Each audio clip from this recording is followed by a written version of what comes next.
1 in 3 seniors don't get enough protein. Are you one of them? Hi folks, this is Charlie Fuller. Now I have pedaled 100 miles a week on that bicycle for years. 4 days a week I'm in the gym.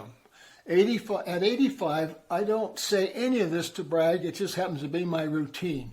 I say it because people always ask me, Charlie, what's your secret? And for a long time I gave them kind of the same old answer. Move your body, move it often. But here's the thing, I was leaving out half of the picture. The other half is what you put on your plate, specifically protein. And most of us, about 1 in 3 people over 50 are not getting nearly enough of it. Now, what's happening inside your body? Here's what's going on. Whether you know it or not, at 65, there's a process called sarcopenia. Fancy word, simple concept. You're gradually losing muscle mass. Now, not because you're lazy, not because you've given up, because the biology has a mind of its own. And without the right fuel, your body or your muscles just sit there quietly and they start to disappear. And it's not about looking strong in the mirror. I could care less about that at 85. What I care about is climbing stairs without holding on a railing, carrying groceries in from the car, walking in on uneven sidewalk without my knees starting to have a conversation with me about it. That's what muscles are for. And here's where it gets serious. Weaker muscles increase the risk of falls. And falls for people our age are not a minor inconvenience. The research is clear. Higher protein intake combined with regular activity can lower the risk significantly. Now, it helps maintain independence. And it lets me tell you my independence is not negotiable. Protein also keeps your immune system sharp, your bones strong, and helps your body heal faster when something goes wrong, such as surgery or illness or the kind of setbacks that come with a full life. And it does a lot of quiet, important work. So how much do you need? What's the big question. Now here's where most people get tripped up, including me until I actually looked into the numbers. The numbers on most food packaging, the general adult guideline is 0.08 grams of protein per kilogram of body weight per day. Now I know that's a bunch of gobbledygook, but let's go on. That number was not designed with people our age in mind. If you're 65 or older, researchers recommend 1.0 to 1.2 grams per kilogram per day. And if you're active, exercising several times a week like I am, you can push that to 1.5 to 1.7 grams per kilogram. Now let me give you a real number to work with. Take your weight in pounds and divide it by 2.2, and that gives you your weight in kilograms. Then divide that by 2. What does that mean? If you weighed 160 pounds, and that works out to about 73 kilograms, multiply that by 1.1 and you land with roughly 80 grams of protein a day. That's your target, somewhere between 70 and 80 grams for most adults. And if that sounds like a lot, and it did to me at first, let's talk about how you actually get there. Now let's talk about the foods that actually deliver. Now here's a quick reality check on the foods you probably already eat. A 3-ounce serving of cooked meat, poultry, or fish. It's about the size of a deck of cards. That gives you about 22 to 28 grams.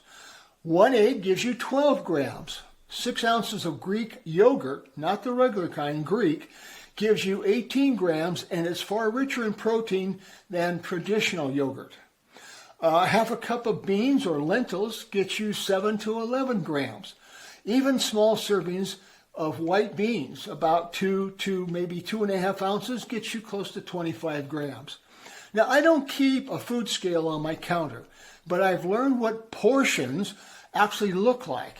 And I track my intake for a few days every couple of months just to kind of check in to see where I am. Now, there are some free apps online you can use that make it quite easy. But here's the thing. If you've never tracked it, you might be genuinely surprised how short you fall. Now, I know what some of you are thinking. Charlie, what about protein shakes? Can I just drink my way to my daily target? And here's the thing. I don't dismiss that question for a second, because there are days when appetite isn't what it used to be. Days when cooking feels like more of an effort than the reward justifies. And for a lot of folks our age, that's a real situation, not an excuse.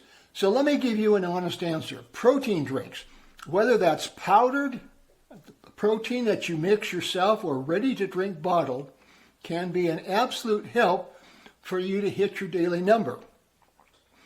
It digests quickly. It's high in leucine, an amino acid your muscles specifically use to start the rebuilding process. If you're lactose sensitive, there are plant-based ones, such as this one. This is a plant-based one that work well. But I want to be straight with you about what they are and what they are not.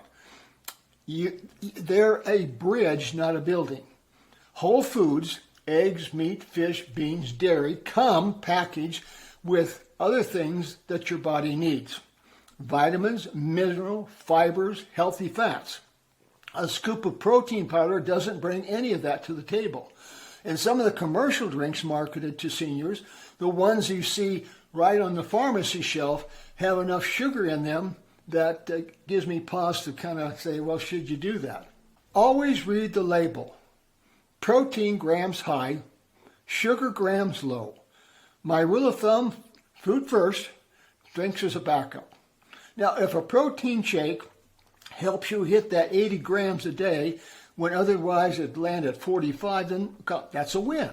Just don't let the convenience of the bottle talk you out of the nutrition the variety of real food gives you. Now, one scoop of quality whey protein powder typically gives you 20 to 25 grams. Mix it in the milk, blend it with, say, fruit, and stir it into oatmeal. 15 seconds of effort, that's a hard deal to pass up on a low appetite day. Now, what you want to do is you want to spread it out. Here's something I found genuinely interesting, and it's not something most people will talk about. Your body can only use so much protein at once for muscle repair. If you pile it all into dinner, the rest is essentially wasted. Your muscles don't get a second shift. Now, the recommendation is to spread your protein evenly, roughly 20 to 30 grams at each meal, and 10 to 20 grams maybe at snack time. Every 3 to 4 hours, give your body another dose. Now, this is where a protein shake or protein drink earns its place, by the way.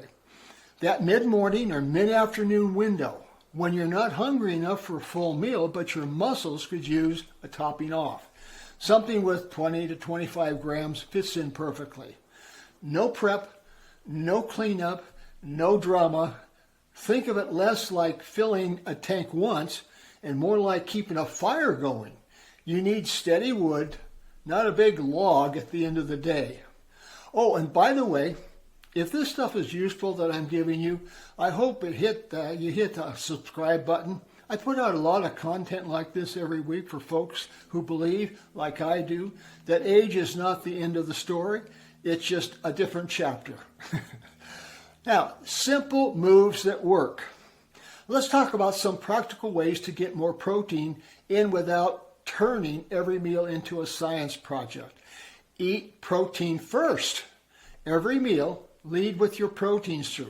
It could be eggs, meat, fish, beans. Don't save it till last.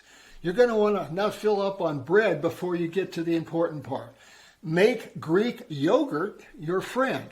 I use it as a sour cream substitute. I eat it plain for a snack. It's one of the most convenient, versatile protein sources going. Keep a quality protein powder in the cupboard, not as a meal replacement, but as a safety net.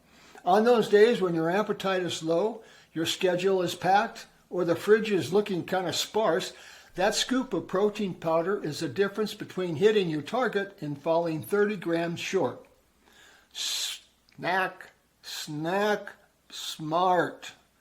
String cheese, roasted chickpeas, a handful of almonds, lean jerky. My biggest pitfall used to be mid-afternoon when I grabbed whatever was convenient.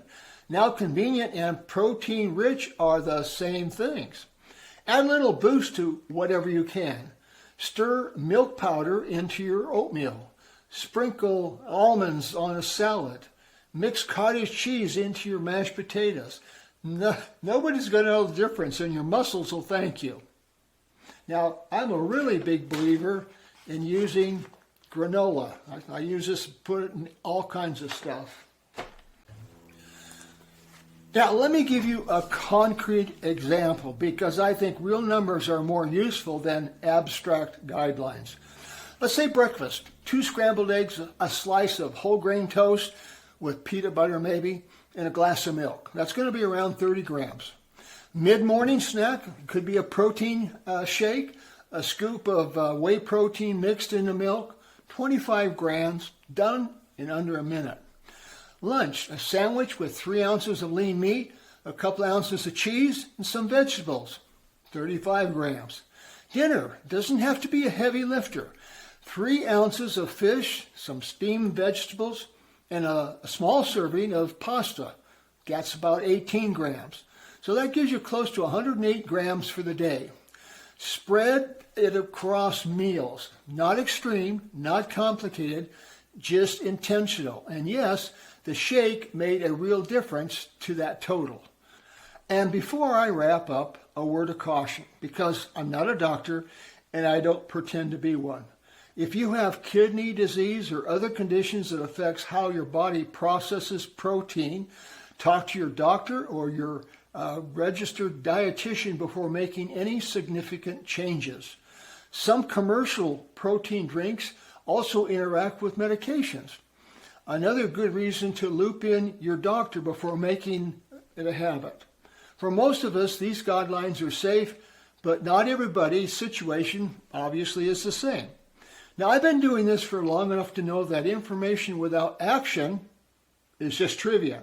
So here's what I want you to take away. Aim for 70 to 80 grams of protein every day. Include it in a way in its meals and snacks. Spread it out evenly throughout the day. Use a protein shake on the days when food alone isn't getting you there. And track it for a few days just to see where you really are. The goal isn't to become a bodybuilder. The goal is to keep showing up for your family, for your routines, for your life that you've built. Protein is one of the quieter tools in our toolbox, but it's a powerful one. Look, the point of all this isn't to give you another thing to worry about. It's to give you one more reason to believe that you have more control over how you feel than you might think. Because you do. I'll see you on the road, folks. This is Charlie Fuller. Thank you.